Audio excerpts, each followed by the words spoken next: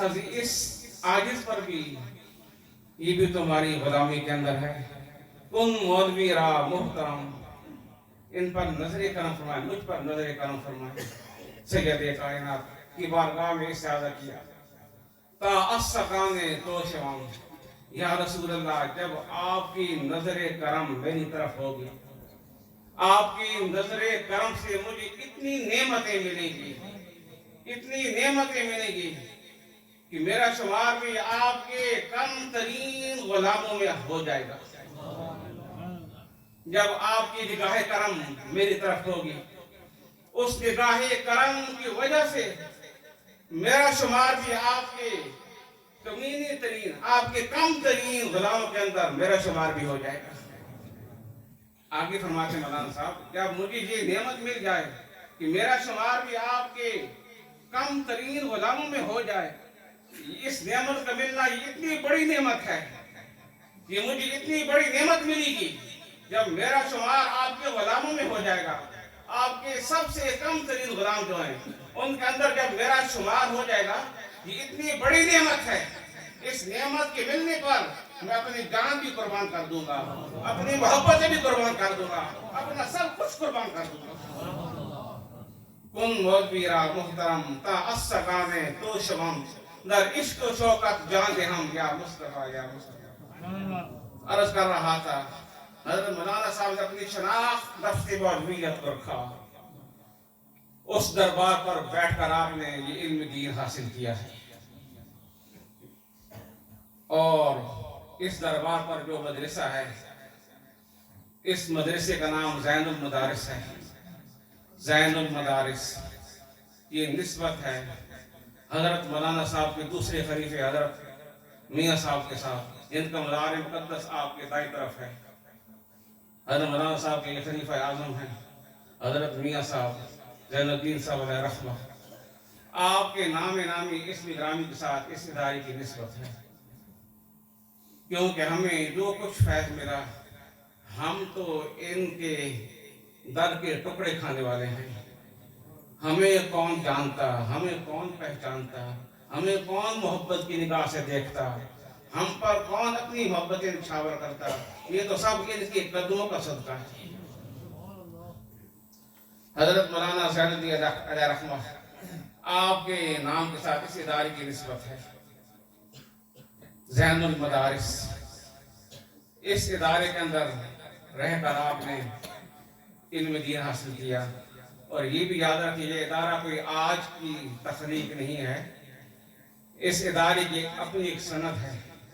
اس ادارے کا اپنا ایک وقار ہے، اس ادارے کی اپنی ایک تاریخی پس منظر ہے، اپنی ایک شناخت ہے، تاریخی پس منظر ہے۔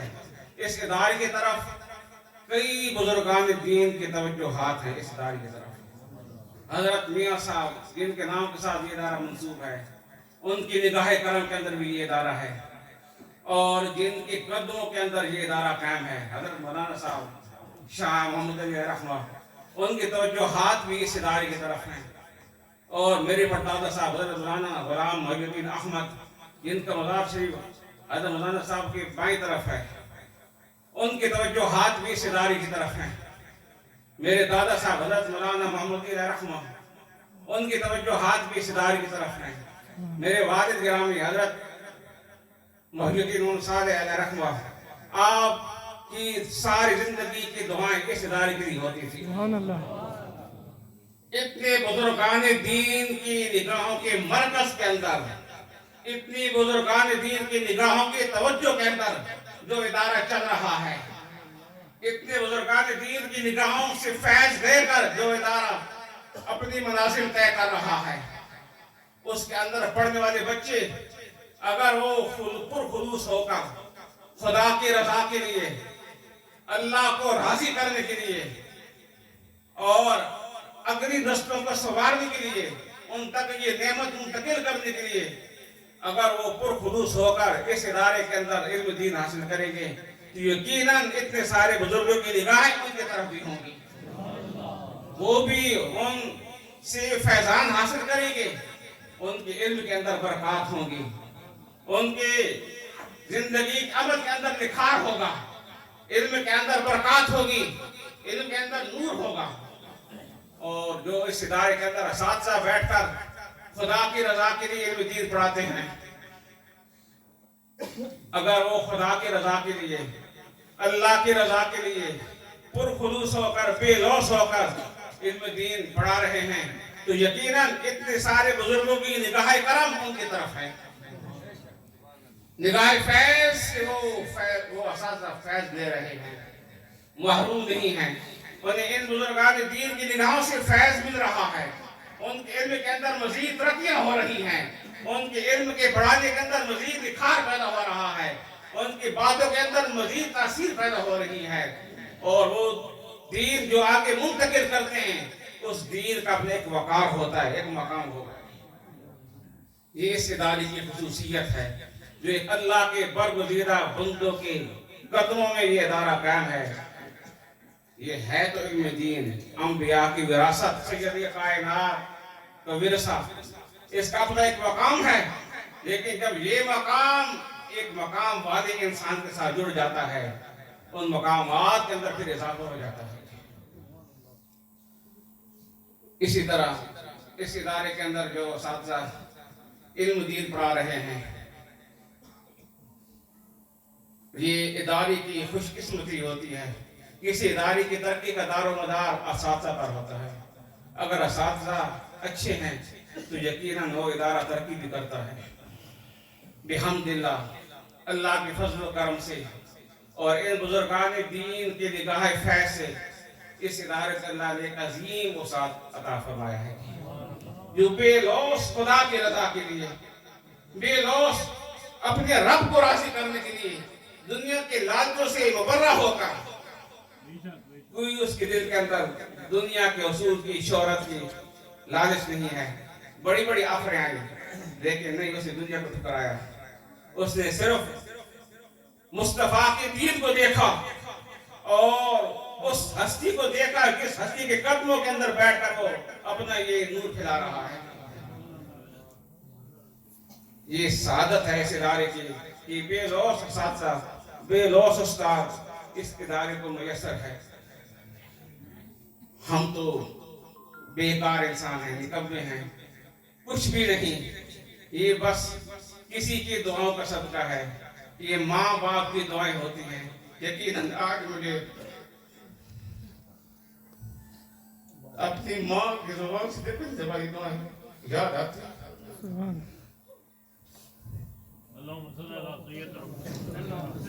یہ ہم جیسوں کو ایسے اساتذہ مل گئے،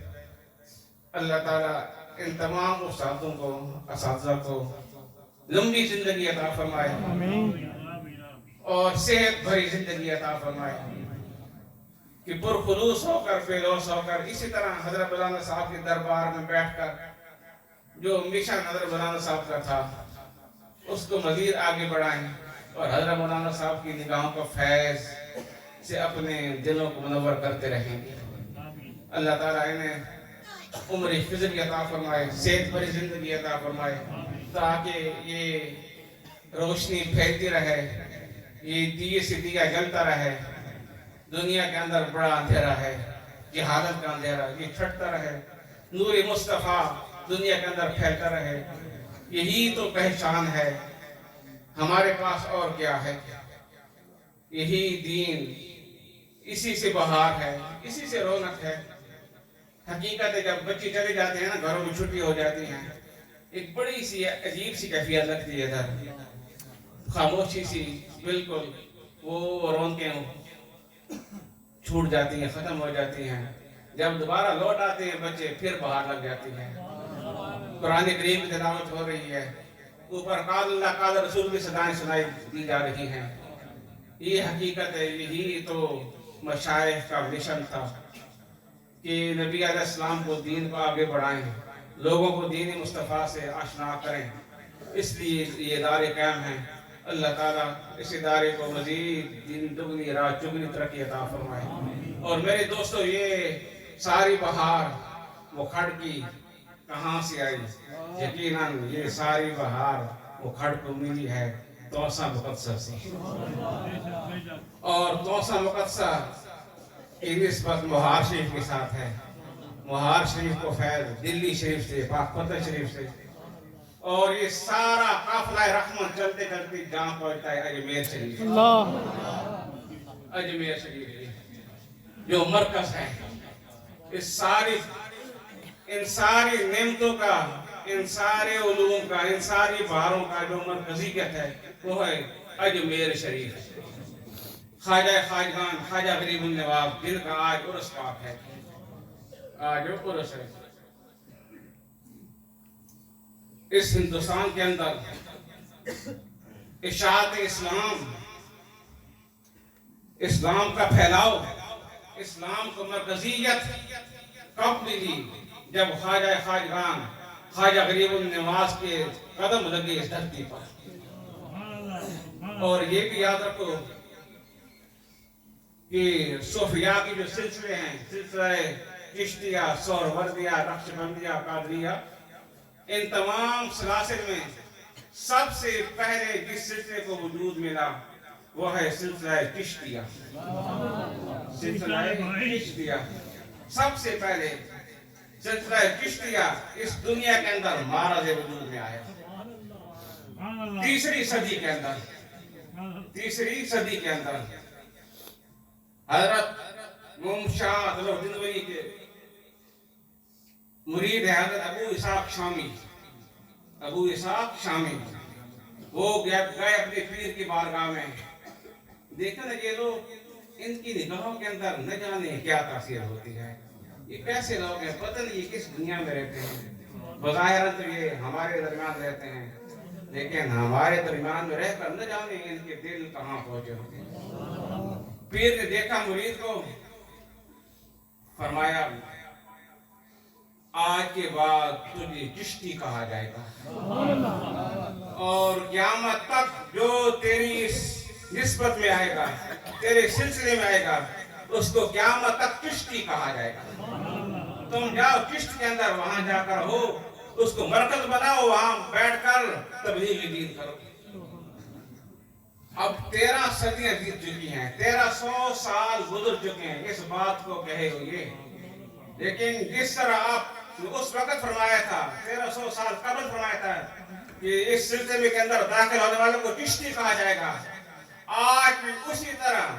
اسی پوری آب و تاب کے ساتھ آج بھی اس سلسلے کے اندر داخل ہونے والوں کو چشتی کہا جا رہا ہے، چشتی کہا جا رہا ہے۔ تو ان کی ایک مرید ہے حضرت ابو اسحاق شامی کی مرید تھے حضرت سید غیاث الدین بخاری چشتی، وہ سب سے پہلے ہندوستان آئے، سن 3 صدی میں ہندوستان آئے اور یہاں رہے، اور آپ کا وصال بھی یہاں ہندوستان کے اندر ہے، ڈیرہ غازی خان کے مضافات کے اندر آپ کی مزار شریف ہے، لیکن ان کے دور کے اندر چشتیت یا اسلام کو اس خطے کے اندر عروج نہ مل سکا، مسلمان کم تھے، مسلمان کم تھے، ہندو زیادہ تھے، اسی سے کہتے ہیں ہندوستان۔ سن 400 صدی کے اندر حضرت داتا صاحب تشریف لے آئے لاہور کے اندر، پھر بھی اس خطے کے اندر اسلام پھیل نہ سکا، خال خال مسلمان تھے۔ یہ تو پھر خدا کا کرم ہوا اس خطے پر، خدا نے پھر معین الدین کو پسند کیا، خدا نے پسند کیا، خدا کو پیار آیا اس خطے کے اندر بسنے والوں پر، یہ بھی میرے بندے ہیں، بندے میرے ہیں، جھکتے گھروں کے آگے ہیں، پوجا کرتے ہیں پتھروں کی، خدا کی رحمت کو پیار آیا اپنے بندوں پر، پھر خدا نے اس خطے کے لیے پسند کیا سید کائنات کے لاڈلے بیٹے کو، سید کائنات کے لاڈلے بیٹے حضرت معین الدین حسن سجدی رضی اللہ تعالیٰ عنہ، جو آپ حسنی حسینی سید ہیں، حسنی حسینی سید ہیں، آل رسول ہیں، اولاد علی ہیں، ان کو خدا نے پسند کیا اس خطے کے لیے۔ جس کو خدا پسند کرے